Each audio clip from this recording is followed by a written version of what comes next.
In this video, I'm going to take you through everything you need to know in 10 minutes to pass your ACCA SBL exam for the June 2026 exam sitting for the company Denis KoKo DKK.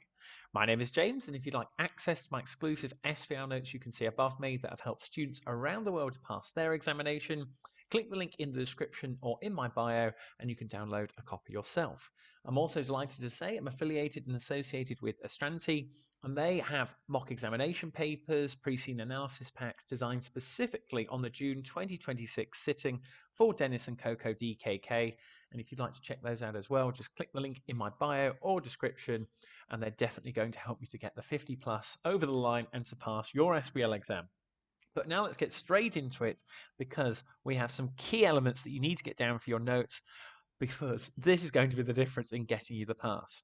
So DKK, as you can see up at the top in the introduction, first part you need to be aware of, based in Cayland, refer to that on the exam day. The examiner is going to absolutely love that you refer to the company directly by their name and the country that they operate in. If you have downloaded my notes, I would recommend that you also check out some of the theories and models that you can see on the screen. For me personally, if I was a betting man, which I'm not on there, but if I was predicting and doing it myself, Porter's five forces would be probably my highest ranked theory that I'd go for. Then the next one would be a SWOT analysis on there. And then lastly, it's a sort of toss up between maybe a pestle on there, but with the stakeholders that you can see on page 7, I just think they've put them in there for a reason, and we can come down to Denis KoKo Limited. Mendelow's matrix, as you can see at the bottom, would be the third one on there in terms of theories. In terms of background now for DKK, key things for you to get down in terms of why DKK are so good, and they are the third largest hairdressing chain in Cayland, is that they actually produce in their services, and the key notes that you need here are on page 9. They are tailored, specialized, high quality, premium, customized, and give the greatest care. So some great words there on page 9 to help you out on it. However, with this happening, as you can see on page 8 on the screen, lots of individual salons and an expanding regional chain are actually copying some of DKK's offerings, and therefore there is a risk that that is going to be dwindling down, and that is where it could be shrinking. But they've been growing organically, as you can see on the left hand side. They tend to acquire other individual salons on there and small chains. They operate 50 salons.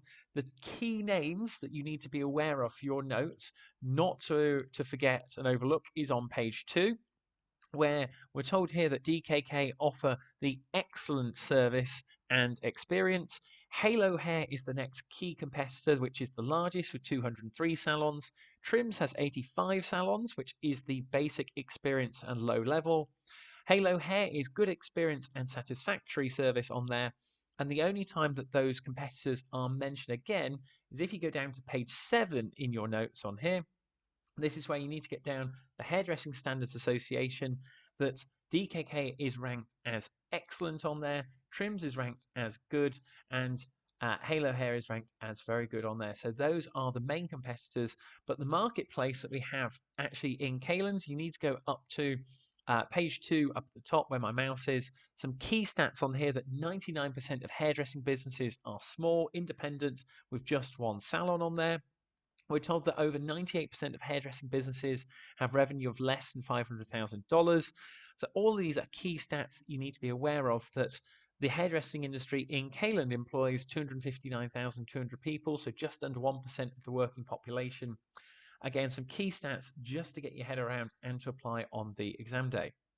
Now, topical areas that I think that could come up on your exam that you just need to be aware of involve sustainability on there, and also the digital transformation and technology points that you can see on page 6. This can link into a pestle analysis, environmental points, SWOT analysis opportunities, and it's broken down nice and easily on there for you to digest. So make sure you check out those that they could get better on social media, actually specializing in salon management software, plenty of things that could be leveraged by DKK. Now, the next thing is, if you come down to the last pages, that's 11 and 12, we're given some diagrams on here, so you can see, if you've got my notes downloaded, that the revenue has been increasing year on year, slightly flatlined in 2005, But the slightly worrying signs are that total costs have been increasing, but that is a given, as if the revenue is going up, 50% of the costs relate to the hairdressers. Operating margins have slightly dipped on there, but the last thing, depends how you want to interpret this, but client relationships and staff satisfaction has dropped into 2005. However, the other side of the coin that you've got to be careful of when you're building your points is that staff satisfaction is still at 83%. That is a very high figure.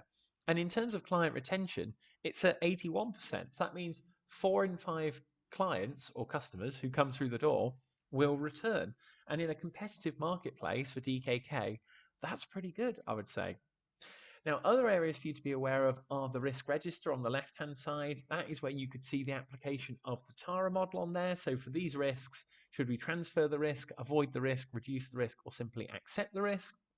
There are also extracts in the website of DKK relating to the mission, vision, and values.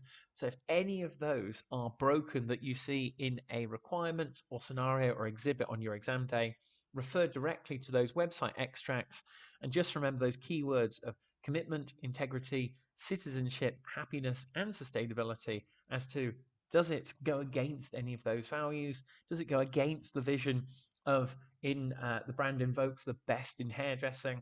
And does it go against the actual mission of indulging in luxurious hairdressing experiences, individual, and making people feel stunning on there?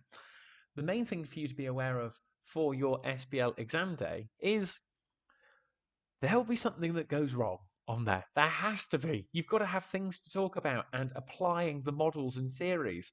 So this is where, if you're going through the pre-seen materials, just make sure that you're familiar with, and some of the areas that you can see on my notes, that you've got to be prepared for a SWOT analysis, a PESTOR analysis, and a Porter's 5 forces, as we've talked about in terms of some of the actual models on there. But then also on top of it, you've then got to actually say to yourself, well, where are the other elements that I need to be aware of? And this is where so many students overlook it. I've had to include it in my pre-seen notes. If you go up to page number 1, the actual professional skills marks areas of analysis, commercial acumen, communication, evaluation, and skepticism, definitely get those down in your notes as to when you are composing your actual answers, especially for skepticism, are you challenging what is being asked for in the requirement and using the keywords that you're provided with as to, well, is this the right way for DKK to be going about things? And also not forgetting the ACCA Code of Ethics that will come up on your exam day in one form or another. Could be on a sort of corporate governance or ESG style question. Final facts that I think are just really important in terms of covering quite a few areas is that they also have retail products that you can see on page 4 that have a higher margin than the hairdressing services. And don't get confused by saying, well, the services aren't worthwhile then. We're told actually on page 4 that perming and colouring are the high margins, so you can see on my notes, whereas cutting and grooming are the low margin activities for the hairdressers. We're also given some key critical success factors that really for DKK, the main reason why they're so successful is the staff they employ, specifically the hairdressers, are very skilled. They have to undertake lots of CPD. The places where they actually operate are well located, easy to access, and also the clients who are coming in to have their hair done have high levels of disposable income and they're very loyal to DKK. So plenty of positives on there for the organisation, and hence that's why we're seeing lots of competitors who are looking to copy them. Lastly, as you can see on the right-hand side, we are given some key performance indicators. Key thing for your notes is KPIs 1 and 2, appointment booking rate, and the revenue per appointment hour booked are not provided. We're not given any graphs in terms of this. So again, could come up on the exam day. Could maybe do a little calculation on it on the exam day if we're given the figures. But the client retention rate and staff satisfaction, KPIs 3 and 4 on my notes on page 6, are given in those tables as we've looked at. So again, just being aware as to these are some of the main areas that we need to focus on, and also actually challenging to say, well, why are there no sustainability KPIs involved on here? It's in the risk register, and particularly when we're talking about monitoring and controlling performance, key factors that are very topical. And last but by no means least, if you haven't checked out the ACCA technical articles on their website for the SBL exam. Make sure you have them on there because they love to test some of the topical areas for that. And that takes you through everything you need to know for your SBL exam for DKK in 10 minutes. If you would like access to my exclusive notes, as I said, click the link in the description of this video or my bio. They're going to save you so much time, along with doing an Astranti mock examination and pre-scene analysis pack. But I've left you another video on the screen now for the full analysis of my notes. So I'll see you on the other side there now, and best of luck with your revision.